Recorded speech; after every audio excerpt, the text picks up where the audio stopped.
becoming increasingly difficult to understand what Kody and Robyn think they're doing this season. The way they're portraying their relationship on screen is meant to show a strong, connected couple weathering life's challenges, but what it actually reveals is something far more uncomfortable. It doesn't project warmth, passion, or partnership. It radiates distance, disconnection, and quiet resentment. Watching them together, you get the sense that these are two people who want entirely different things in a partner, yet they're stuck trying to convince the world, and perhaps themselves, that they're still the fairy tale couple they once claimed to be.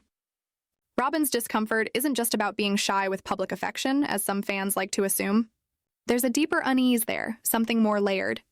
Over the years, the Brown family discouraged open displays of affection, and maybe that conditioning still lingers, but what we're seeing now feels heavier. It's as though Robyn has reached a point where Kody's entire energy puts her off. It's not just about his behavior or appearance. It's the atmosphere he brings into every room, the way his frustration and bitterness seep through every interaction. At this stage, it's fair to say that Kody is giving Robyn what can only be described as the ick. You can almost see it in her body language, how she leans away when he leans in, how her smiles rarely reach her eyes. There's that old saying, if she wanted to, she would. And that couldn't ring truer here. Robyn isn't avoiding affection out of politeness or timidity. She's avoiding it because she doesn't feel drawn to him anymore. Whatever emotional or physical spark once existed between them seems to have fizzled out, replaced by tension and mutual exhaustion. It's ironic, really.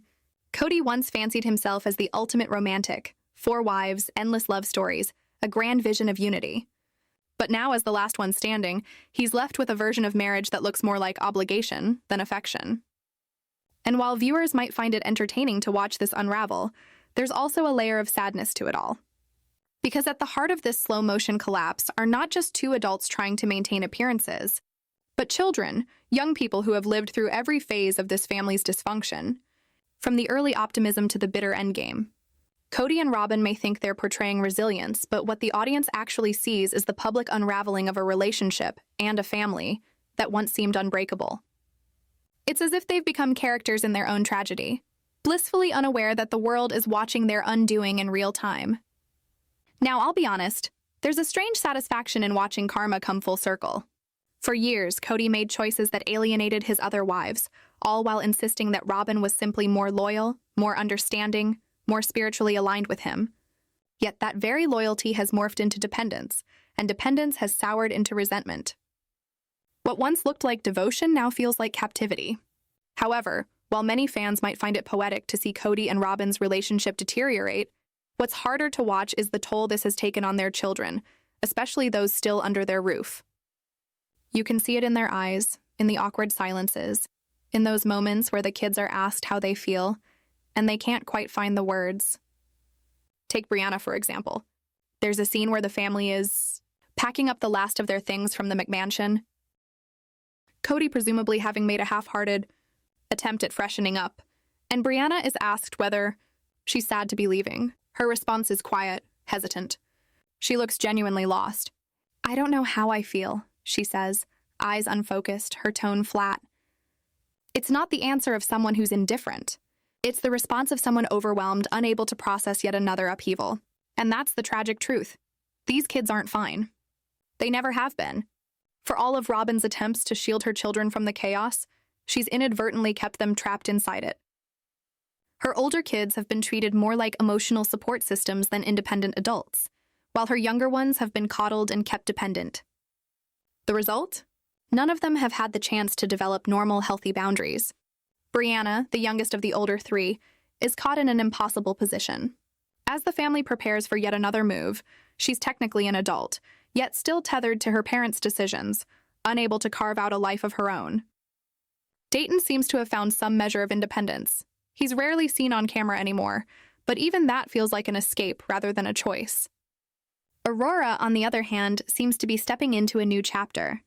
We've seen glimpses of her boyfriend, and by the looks of it, their relationship is becoming serious. There's even talk of an engagement on the horizon, and while that might sound like a happy development, it also raises concerns. Is this truly love, or is it a desperate attempt to find freedom from the suffocating dynamic at home? If Aurora does move on and start her own family, that will leave Brianna behind as the last of the older siblings still at home. The emotional caretaker, the quiet observer, the one left to pick up the pieces. In a strange way, she's becoming the Logan of Robyn's household, the responsible one who never asked for the role, but inherited it by default. And when you look at her expression in that packing scene, you can almost feel the weight of it all. It's the look of someone who's been carrying too much for too long. The irony here is painful. Kody, once the loud advocate of family unity, has effectively dismantled his own creation. In trying to control everything, he's lost everyone. By choosing loyalty tests over love and ego over empathy, he's ended up isolated in a mansion that feels more like a monument to his mistakes than a home. He's alienated 13 of his children, convinced they've betrayed him, when in reality, they've simply grown tired of being pawns in his emotional chess game. And Robyn, once the adored favorite, now looks more like a prisoner of circumstance. You can sense her fatigue.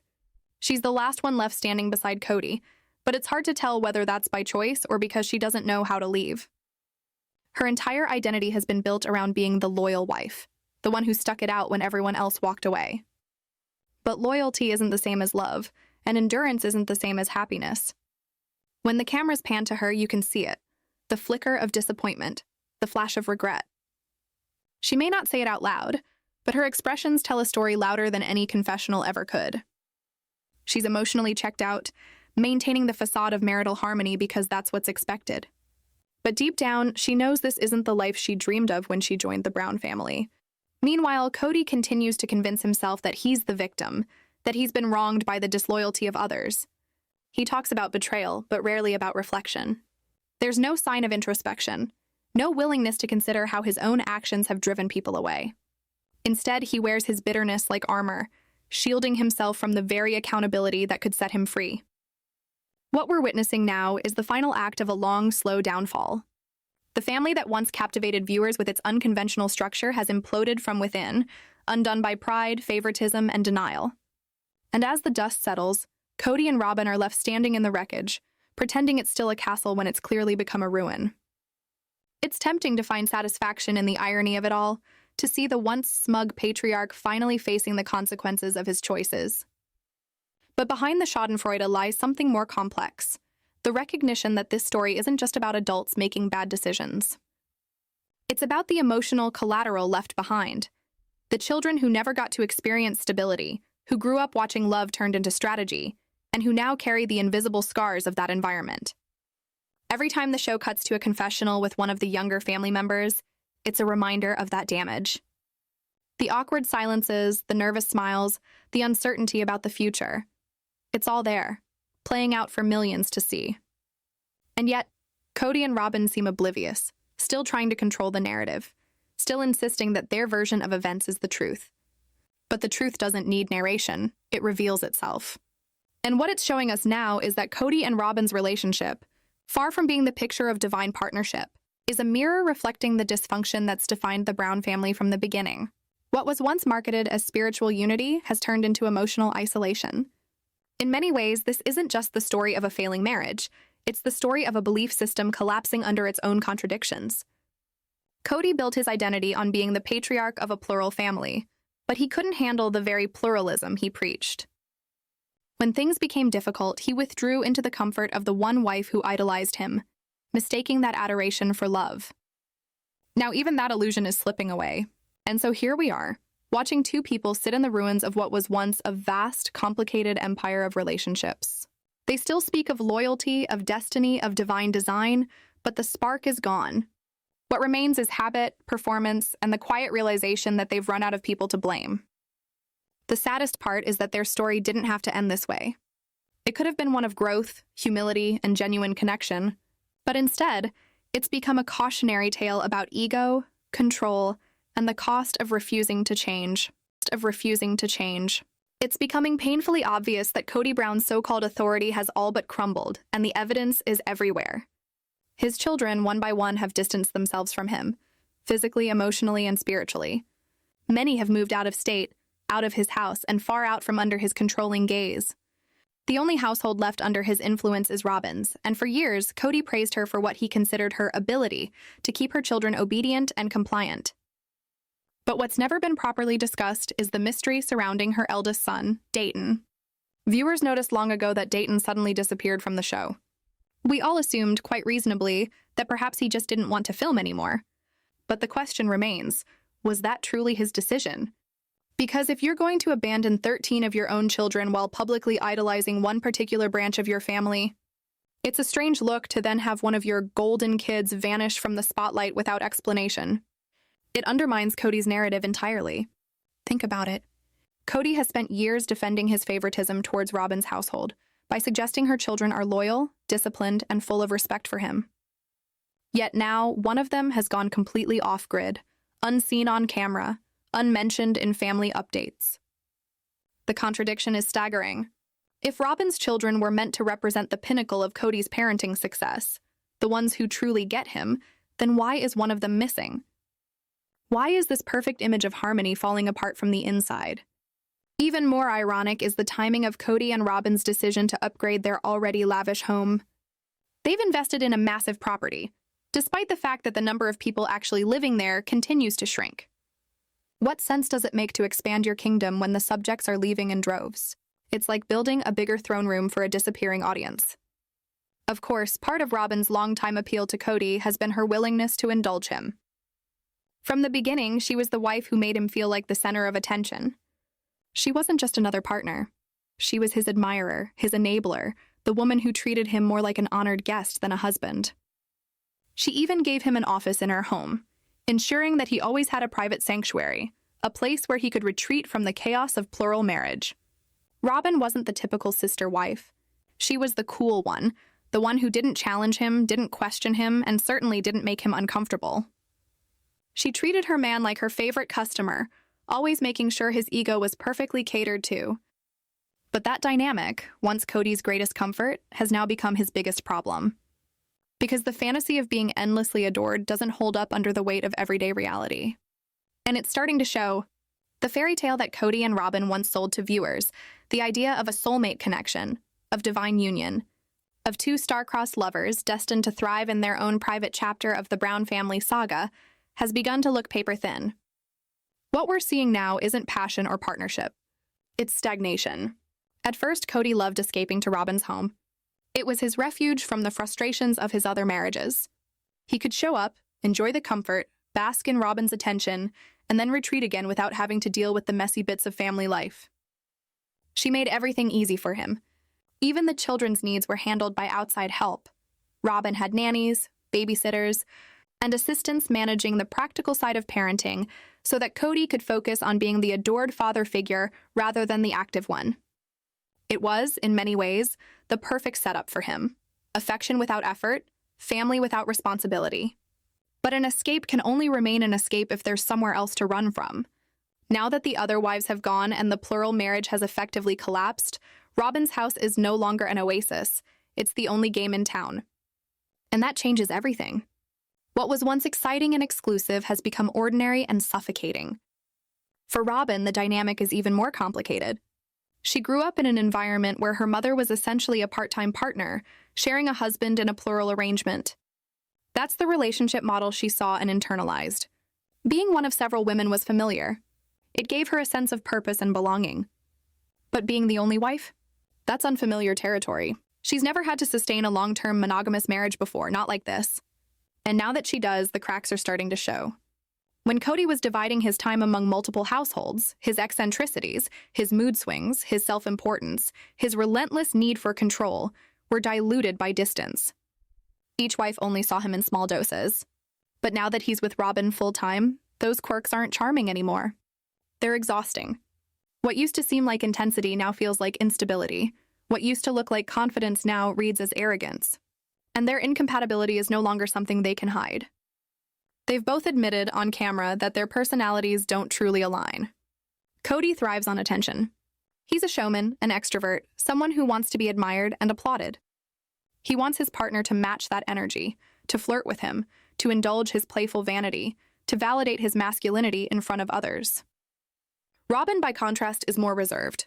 She doesn't enjoy being the center of attention, nor does she find Kody's antics particularly endearing. The dynamic between them has shifted from flirtation to frustration. Take, for instance, the cringeworthy moment where Kody, in his attempt to be funny and flirty, makes a joke about his body odor. It's meant to be cheeky, playful even, but it lands with all the grace of a brick. "Come over here and smell me," he says, trying to turn his own sweat into a romantic gesture. Robyn's face says it all. She's not amused, she's not flattered, and she's definitely not turned on. It's the look of someone trying to smile through secondhand embarrassment. Kody, oblivious, carries on. He boasts about peacocking around Robyn, about showing off for her as if he's the most desirable man alive. He seems genuinely convinced that this exaggerated flirtation is evidence of his affection. But all it really does is highlight how out of sync they are. What he sees as charm, she experiences as discomfort. What he thinks is confidence, she perceives as desperation. And while he's trying to make his stinky body seem endearing, Robyn's body language couldn't be clearer. She's physically repelled. It's hard to watch because it's so transparent. The chemistry that once held their relationship together has curdled into awkwardness. Every interaction feels forced, every expression rehearsed. It's as if they're performing a version of themselves that stopped existing years ago. The deeper truth is that Robyn's no longer playing the role she once did. She was never meant to be the only wife. She thrived on the competition, the validation that came from being chosen, preferred, elevated. But now that there's no one left to compete against, that thrill has disappeared. The pedestal she built for herself has become a cage. And for Kody, who's built his identity on control and adoration, the reality of a single disillusioned wife is too much to bear. He can't escape, can't blame the other women, can't hide behind the chaos of plural marriage anymore. It's just him and Robyn now, and the mirror between them is brutally clear. Their entire relationship has been built on illusion, the illusion of divine connection, the illusion of loyalty, the illusion of moral superiority. But illusions only last as long as people believe in them, and increasingly, neither of them seems to. Kody's mask of confidence slips every time he tries too hard to prove their love. Robyn's mask of devotion cracks every time she forces a smile through discomfort. What we're watching is not romance, it's erosion. Kody's need to be worshipped is insatiable, and Robyn's capacity to keep feeding that need is running out. Their marriage, once presented as the triumphant reward of Kody's faith and persistence, has become the very thing that exposes his insecurities. And for Robyn, the constant pressure to be the perfect, understanding, endlessly patient partner has turned into quiet resentment. It's a tragic cycle. The more desperate Kody becomes for validation, the less attracted Robyn feels. The less attracted she feels, the more he performs. And the more he performs, the more absurd it all becomes. What once looked like a fairy tale now resembles a farce. If this is the soulmate connection they spent years defending, it's hard to imagine what a failing one would look like. Because from the outside, it already looks broken. Two people performing affection for a camera, clinging to a story that's lost all credibility. And perhaps that's the most poetic ending possible. For years, Kody treated his relationships like a show, a stage where he was the charismatic lead, the misunderstood hero. Now the spotlight is on, the audience is watching, and there's nowhere left to hide. The act has worn thin. The man behind the performance is exposed. And as for Robyn, the woman who once seemed to hold all the cards, she now looks like someone quietly realizing that her victory came at too high a cost. In the world of sister wives, public displays of affection have always been a rarity. For years, there's been an unspoken rule within the Brown family: no physical affection between Kody and his wives in front of one another. That kind of environment shaped how everyone behaved, especially when the cameras were rolling. Even now, Robyn admits she's not used to being openly affectionate. She explains that she's learning to adjust, but it's clearly uncomfortable for her. Kody, on the other hand, craves that attention. He wants validation, reassurance, and a bit of playful admiration in public. When Robyn hesitates, Kody takes it personally. But Robyn clarifies that it's not about dislike, it's about timing. She insists that she doesn't want to reward behavior that feels performative. "I'll give you attention when you're not asking for it," she implies. That alone speaks volumes about their relationship dynamic. Kody wants the spotlight. Robyn prefers privacy. Still, Kody remains fixated on the idea of proving that their marriage is thriving. He jokes about wanting Robyn to feel so comfortable one day that she'll slap him playfully in public, a gesture that would signal, at least to him, that their marriage has reached a place of ease and acceptance. But what this light-hearted comment really exposes is a major fault line in their relationship. They're not on the same page emotionally or physically. For years, fans assumed that Kody's frequent visits to Robyn's house were because their connection was fiery and passionate. But now that illusion is fading.